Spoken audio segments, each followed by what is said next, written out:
Oi, gente querida, tudo bem com vocês? Hoje eu vou dar continuidade à série de mensagens das 7 igrejas do Apocalipse.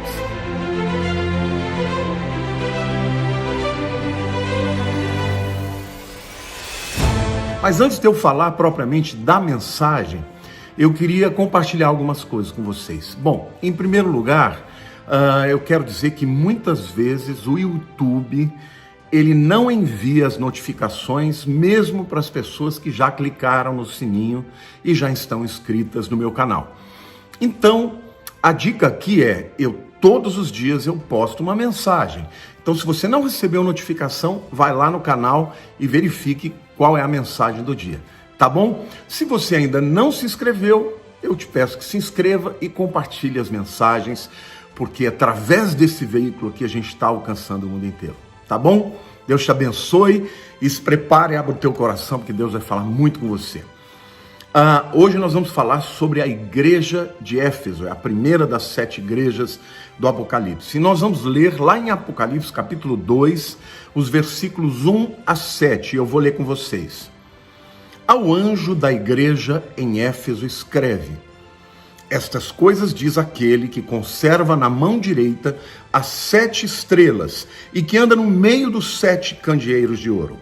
Conheço as tuas obras, tanto o teu labor quanto a tua perseverança, e que não podes suportar homens maus, e que puseste à prova os que a si mesmos se declaram apóstolos e não são, e os achaste mentirosos, e tens perseverança e suportaste provas por causa do meu nome, e não te deixaste esmorecer. Tenho, porém, contra ti que abandonaste o teu primeiro amor. Lembra-te, pois, de onde caíste, arrepende-te e volta à prática das primeiras obras. E se não, venho a ti e moverei do teu lugar o teu candeeiro, caso não te arrependas. Tens, contudo, a teu favor que odeias as obras dos nicolaítas, as quais eu também odeio. Quem tem ouvidos, ouça o que o Espírito diz às igrejas. Ao vencedor, dar-lhe-ei que se alimente da árvore da vida que se encontra no paraíso de Deus. Bom, eu quero dizer para vocês que todas as igrejas eu vou manter o modelo de apresentação para que fique bem mais claro e fácil de vocês absorverem. Bom, em primeiro lugar eu quero falar sobre a cidade de Éfeso. Éfeso era a principal cidade da Ásia Menor na época, né? Ela era tanto um centro comercial como também um centro religioso de toda a região. E ela influenciava tanto o leste quanto o oeste. É importante saber que Éfeso fica na atual Turquia. Ela está ali na divisa, né, gente, entre a Ásia e a Europa, né? Então, para o Ocidente ficava a Europa e para o Oriente a Ásia, e dessa maneira Éfeso era uma cidade muito importante, de grande influência.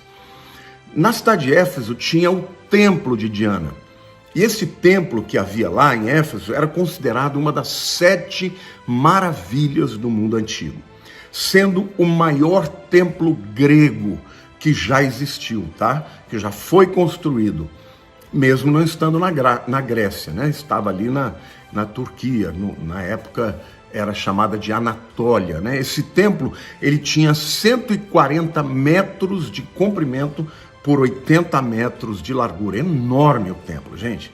Ele foi construído em cima de um terreno pantanoso, tá? E a fundação dele era uma fundação artificial com muitas camadas de carvão vegetal, de maneira que, embora aquela região seja uma região de terremoto, ele não era afetado por terremotos. As portas do templo eram de madeira de cipreste, e as colunas e paredes eram de mármore, gente, que coisa tremenda, né? A escadaria era toda esculpida a partir de uma madeira importada da ilha de Chipre. E o templo também servia, meus queridos, como um banco de toda a Ásia, porque ele recebia quantias vultosas mesmo, né? Enormes de dinheiro que ficavam ali armazenadas. A verdade é que aquele tempo era uma verdadeira obra de arte, uma galeria, né? Era como se fosse um museu também. Então, atrás de uma grande cortina de púrpura que tinha de cima a baixo, estava a gigantesca estátua de Diana, da deusa da fertilidade, né? Ela tinha vários seios, você já deve ter visto esta escultura. Diana é uma mulher com vários seios, né? Representando ali a fertilidade dela, e ela segurava na sua mão, uma das mãos, um taco, e na outra das mãos, um tridente. Éfeso era a maior cidade da Ásia, com uma população de aproximadamente 225 mil habitantes. E tinha um grande porto, de maneira que muitos navios ali aportavam, atracavam, e ali eles trocavam mercadoria, né? Vendiam a mercadoria que estavam trazendo e colocavam no barco mercadorias da cidade de Éfeso para ir para a Europa, por exemplo, e mais ao norte, né? Jesus, ele se apresenta ali como um conselheiro, ele dá um conselho para a cidade, né? Primeiro ele começa falando quem ele é, ele se apresenta quem ele é. E ele diz assim: estas coisas diz aquele que conserva na mão direita as 7 estrelas e que anda no meio dos 7 candeeiros de ouro. Ou seja, sou eu quem detenho na minha mão as igrejas, né? Ele está falando claramente que é ele quem detém o destino das igrejas, é ele quem conserva as igrejas, quem dá poder a ela, está tudo nas suas mãos, né? E aí então, dentro dos seus conselhos, ele começa fazendo um elogio, tá? Ele fala de coisas boas a respeito da igreja de Éfeso. Ele começa fazendo uma observação que faz parte de todas as igrejas para as quais ele vai se dirigir, né? Ele começa falando: eu conheço as suas obras. E aí em seguida vai fazer os elogios. E aqui, gente, a aplicação, ainda para hoje, é que Jesus é o Senhor da igreja e Ele conhece tudo aquilo que fazemos, as motivações com que fazemos, por que fazemos, e Ele avalia e avaliará as obras de cada igreja, isso em toda a história, mas aqui no nosso caso, no caso da cidade de Éfeso, tá?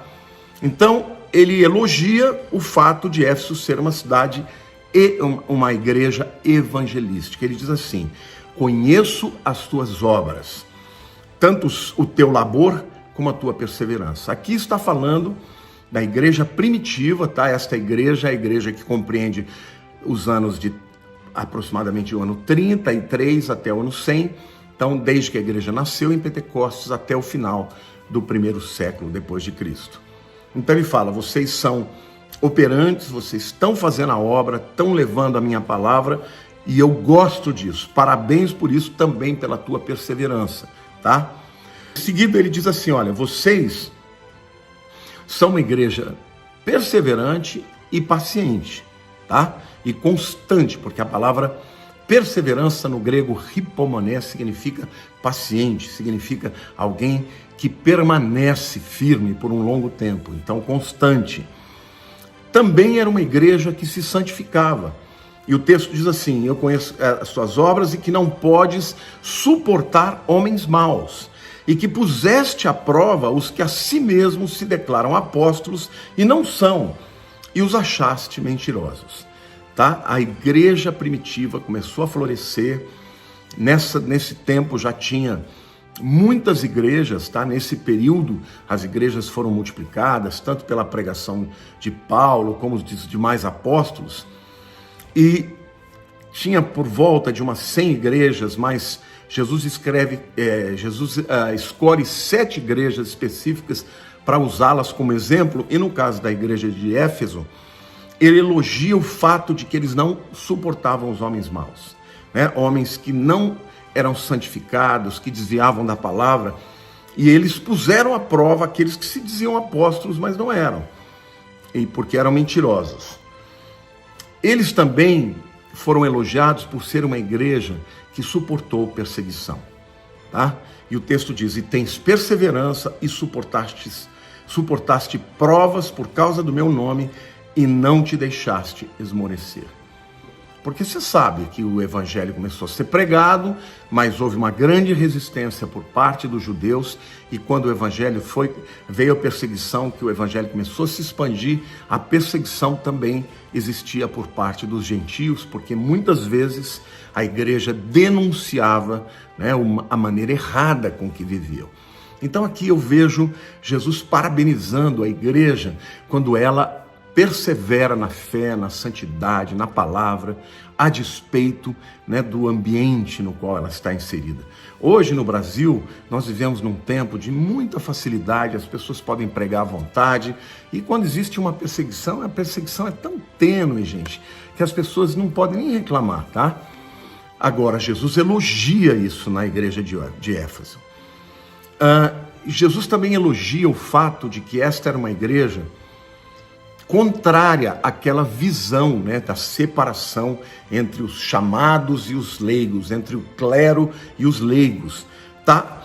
Alguns teólogos dizem que isto era o que os nicolaítas defendiam, né, que existia uma classe especial de pessoas, né? Isso vinha do paganismo mesmo, né? Os sacerdotes, aqueles que eram separados, e os demais eram leigos, pessoas que não tinham poder algum, que eram pessoas que só recebiam aquilo que os da classe superior ensinavam. Então, alguns teólogos interpretam que esta palavra nicolaítas, né, vem do grego nikao é vencer e laos é povo, né? Então, os nicolaítas era aquele povo que se considerava superior, mais poderoso, vencedor, e que separava, dizia que o evangelho não podia ser pregado, tá, pelas pessoas comuns. Então aqui Jesus diz: tens contudo a teu favor que odeias as obras dos nicolaítas, as quais eu também odeio. Tá? É muito importante a gente entender que não existe chamados e leigos, não existe clero e leigos na palavra de Deus. Todos são chamados, tá? E não existe essa coisa de leigos e de profissionais do ministério, não. Todos têm um chamado para pregar, para implantar o reino, e foi em relação a isso que Jesus elogiou a igreja, porque eles abominavam aquele tipo de distinção que ele também odeia, né, no caso dos nicolaítas. Mas Jesus também, em quarto lugar, ele traz uma condenação. Ele diz: tenho, porém, contra ti que abandonaste o primeiro amor. A gente já sabe lá do livro de 1 Coríntios, né, que de nada adianta se a gente tiver todos os dons e não tiver amor, se eu falar todas as línguas e não tiver amor, né, se eu tiver a fé para mandar um monte sair de um lugar e para o outro e não tiver amor, de nada valeria, né, seria como símbolo que retine. Ou seja, você pode ter todos os dons, todo conhecimento, toda a ciência, todo o poder espiritual, se não amar, você está perdendo o propósito e o chamado da tua vida. Por quê? Porque Deus ama a gente, Deus ama as pessoas. E Deus quer que aqueles que fazem a sua obra, fazem por causa do amor. E os efésios estavam perdendo o primeiro amor, aquela paixão, aquele fogo, aquela vontade de alcançar o mundo. Isto entristeceu o coração de Jesus. E nós podemos passar também por isso, meus queridos. Na vida da gente, eu posso mesmo identificar na minha vida como pastor, momentos em que sabe quando você está no piloto automático, que você vai fazendo a obra de Deus, você está lá fazendo tudo direitinho, não está em pecado, mas você não está com aquele fogo pelas pessoas, pela salvação das vidas. E eu agradeço a Deus porque Deus está reavivando cada vez mais isso no meu coração, para eu também ser instrumento para te desafiar a amar o perdido, amar o seu semelhante, amar o inimigo, amar as nações, amar aqueles a quem Jesus ama, amar aqueles que não foram alcançados, queridos. Deus ama todo mundo. A Bíblia diz que Deus amou o mundo de tal maneira que deu seu único filho para que todo aquele que nele crê não pereça, mas tenha vida eterna. Então nós temos que amá-los também. Uma igreja que ama é uma igreja missionária. Uma igreja que ama é uma igreja que prega a palavra. Uma igreja que ama não é uma igreja voltada para si. Uma igreja que ama não é uma igreja cheia de preconceitos. Uma igreja que ama é uma igreja que procura alcançar os indivíduos em cada um dos setores da sociedade, alcançar os jovens, os adolescentes, alcançar as pessoas que são outcasts, pessoas que são lançadas para fora da sociedade, rejeitados da sociedade. Uma igreja que ama é uma igreja que alegra o coração de Jesus, porque ele sempre amou a igreja e ele morreu por ela e ele continua vivendo, intercedendo pela igreja. Então, meu querido, vamos nos converter, vamos pedir perdão quando nosso coração esfria, porque precisamos amar a Deus em primeiro lugar, amar ao Senhor sobre todas as coisas. Este é o primeiro mandamento, amar ao Senhor acima de todas as coisas, com toda a força, com todo o entendimento, não é isso? Com toda a alma. Deus espera que nós o amemos, que tenhamos paixão por Ele, mas também paixão por aqueles por quem Jesus morreu. Amém? O conselho que Jesus dá, na verdade, são 3. Então, aqui em quinto lugar, eu quero falar sobre esses conselhos, tá? Em primeiro lugar, ele falou, lembra-te de onde caíste. Isso é um conselho muito importante, meus queridos. Por quê? Porque existem pessoas que nem reconhecem. Passam a vida inteira em pecado por estarem fora da vontade de Deus e não reconhecem onde erraram, onde se desviaram, onde perderam o foco, onde perderam o amor, onde perderam a visão, onde mudaram a motivação de ganhar as vidas, de fazer pelas vidas e muitas vezes fazer por si mesmos.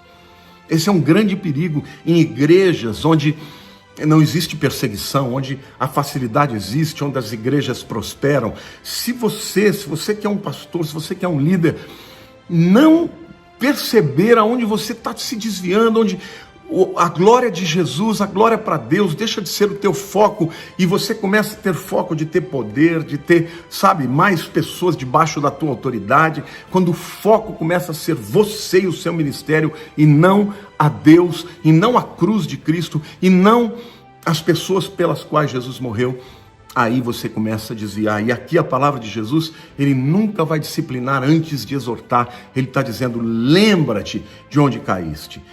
Pensa bem, reflete para que você saiba onde é que foi que você começou a se desviar. Em segundo lugar, ele diz, arrepende-te. Esse é o segundo conselho. E arrependimento, gente, é mudança de direção. A palavra arrependimento no grego, metanoia, é mudança de mentalidade. Portanto, mudança de mindset, mudança de visão. Mas esta palavra, no original hebraico também, arrependimento, o mesmo conceito, techuvá, ou chuve, significa voltar para o caminho. Tá? Você saiu do caminho, arrependimento é voltar para o caminho. Às vezes isso pode ser com quebrantamento, com lágrimas, mas às vezes não. Porque para Deus o verdadeiro arrependimento não é aquele que produz lágrimas, mas é aquele que produz transformação, mudança de vida, mudança de direção. Essa palavra me desafia, gente. Eu sempre, todas as manhãs, eu pergunto para o Senhor, Senhor, eu estou indo bem, eu estou caminhando na tua vontade, essa é a tua vontade para mim, mostra, Senhor, qual é o teu caminho, de que maneira eu posso glorificar o teu nome, de que maneira eu posso te alegrar. E eu tenho pedido ao Senhor, e muitas vezes o Espírito Santo revela pecados, revela sentimentos que não deveriam estar no meu coração, para que eu possa me arrepender. Não é lindo isso? É o Espírito Santo quem nos convence do pecado, da justiça e do juízo. Então, Jesus está dizendo para aquela igreja, você se lembre onde você caiu, mas se arrependa. E por último lugar ele diz, volta à prática das primeiras obras. Arrependimento não é completo sem que você volte para o estado que você estava anteriormente, né? Como eu disse para vocês, no hebraico a palavra techuvá significa fazer de novo, voltar para o caminho antigo, para o caminho da palavra, observar as veredas antigas, voltar no caminho certo. Esta é a palavra de Jesus. Os 3 conselhos para a igreja de Éfeso. E Jesus, ele adverte, gente, que se esses conselhos não fossem observados, os resultados seriam terríveis. Ele diz, se não, venho a ti e removerei do seu lugar o teu candeeiro, caso não te arrependas. Essa é uma palavra séria, sabe, gente? Porque embora na vida do crente, o crente nunca vai cair da graça. Ou seja, o Espírito Santo nunca vai sair de você porque você simplesmente se afastou, ou porque está andando na carne, ou até porque está andando em pecado. Ele pode ficar triste dentro de você, ele pode ficar apagado, e a falta da atuação do Espírito Santo pode até levar você a um estado de apostasia. Mas o Espírito Santo não vai sair de você como fazia no Velho Testamento, lá no Salmo 51, Salmo 51, o salmista Davi, né, depois que pecou com Betseba, né, mandou matar Urias, vocês conhecem a história, ele escreve muito quebrantado, ele diz: Senhor, não retires de mim o teu Espírito. Ele tinha um pavor de que o Espírito Santo saísse da vida dele, né, dele que tinha recebido aquela unção de Samuel. No Novo Testamento isso não acontece, você está selado pelo Espírito Santo. Então, se por um lado, como crente, você não perde a graça, você não cai da graça, em qualquer momento que você se arrepender, você pode voltar. Em relação a uma igreja local, não existe uma promessa, nenhuma promessa de Jesus em lugar algum, de que esta igreja permaneceria para sempre. Ela depende da sua obediência e de andar na retidão segundo a palavra de Deus. E foi isso que Jesus fala para a igreja de Éfeso. Se vocês não se arrependerem, se vocês não se lembraram de vocês caíram, se arrependerem e voltar às primeiras obras, eu vou retirar de vocês o candeeiro. Ou seja, a igreja vai deixar de existir, tá? Então, gente, na história, a cidade de Éfeso, que foi uma cidade pujante, uma igreja florescente, uma igreja apostólica maravilhosa, o candeeiro foi retirado de lá. E logo nos primeiros séculos, ela começou a esfriar e ela deixou de existir. Hoje, por exemplo, durante séculos e séculos, desde que os turcos vieram, né, que os árabes vieram, os muçulmanos vieram, não necessariamente árabes, a igreja cristã em Éfeso deixou de existir, tá? A gente sabe que hoje e durante muitos séculos ela está debaixo de uma dominação muçulmana, está lá na Turquia, né? E não existe hoje nem uma igreja cristã nas cercanias de Éfeso, nem em Éfeso e nem nas cidades ao seu redor. Então, de fato, o candeeiro foi retirado porque provavelmente eles não se arrependeram, tá? Em sexto lugar, Jesus faz um desafio para a igreja, tá? E esse desafio ele repete para todas as igrejas, as 7 igrejas do Apocalipse. Quem tem ouvidos, ouça o que o Espírito diz à igreja.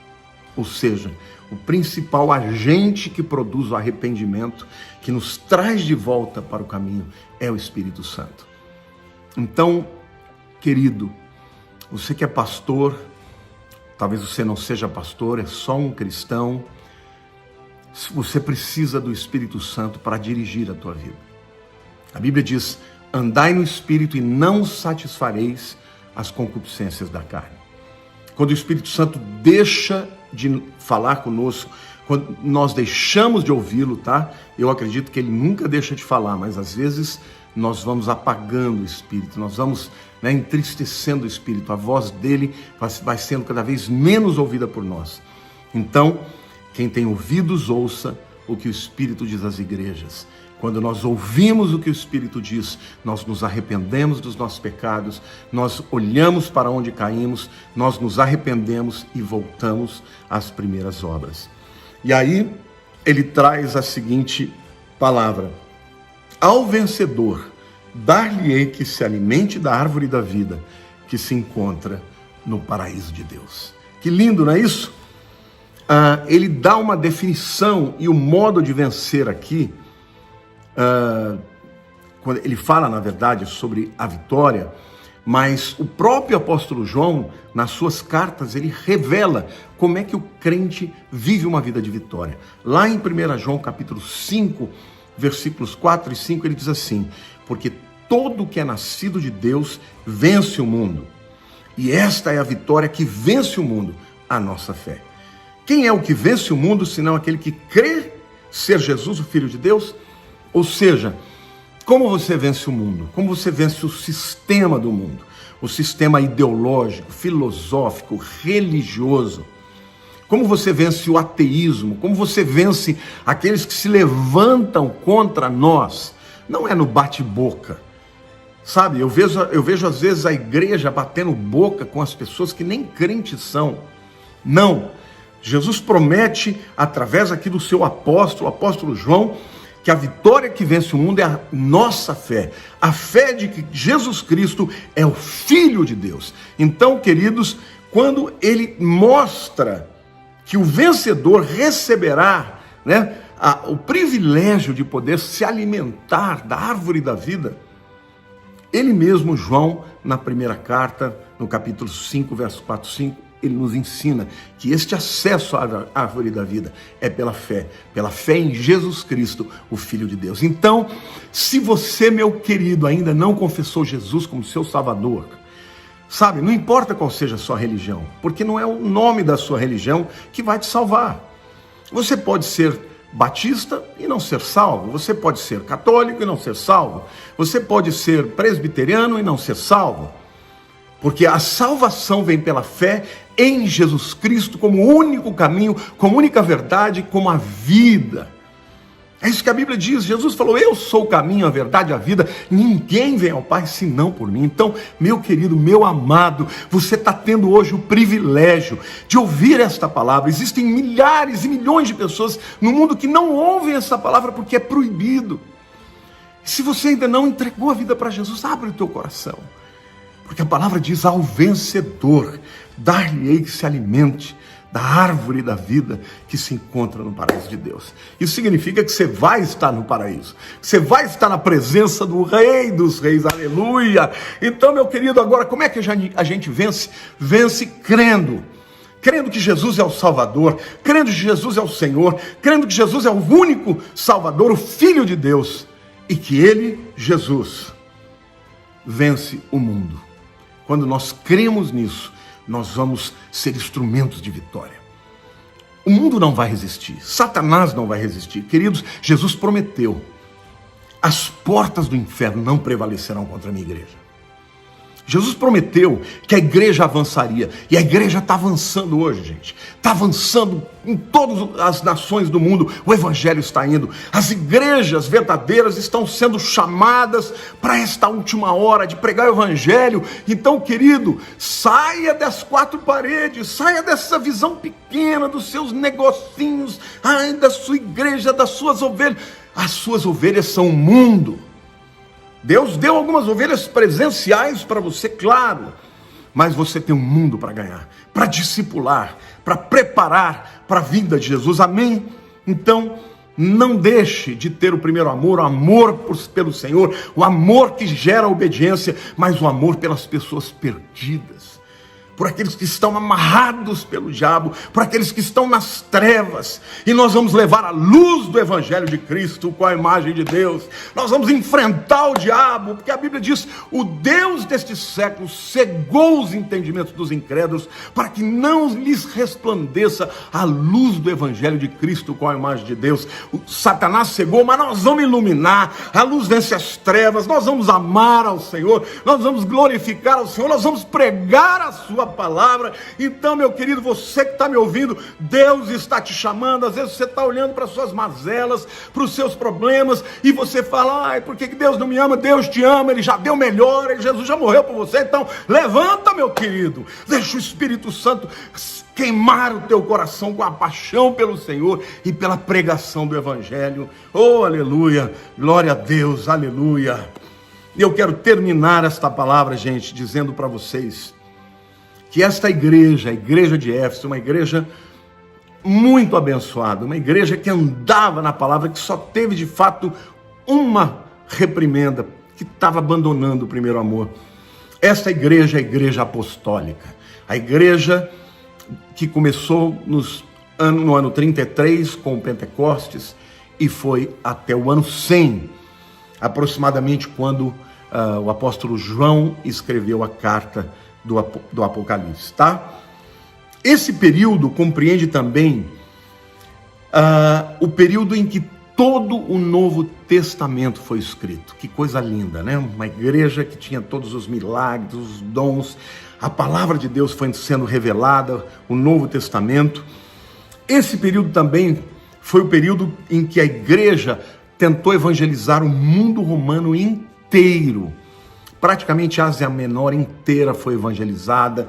O apóstolo Paulo chegou até Roma, outros foram para a Espanha. A igreja expandiu, né? Sabemos que alguns discípulos foram mais para o leste, para a Índia, ou seja, era uma igreja que realmente perseverava na pregação do evangelho, tá? É a igreja em que os heróis desse período incluem os apóstolos. Apóstolo Paulo, apóstolo Pedro, apóstolo Tiago, apóstolo João, Lucas e muitos outros heróis da fé que viveram para a glória de Deus e muitos deles morreram por Jesus. Sabe, meu amado, Deus espera que eu e você o amemos. Jesus disse que toda a lei se resumia em amar a Deus sobre todas as coisas e amar ao próximo como a ti mesmo.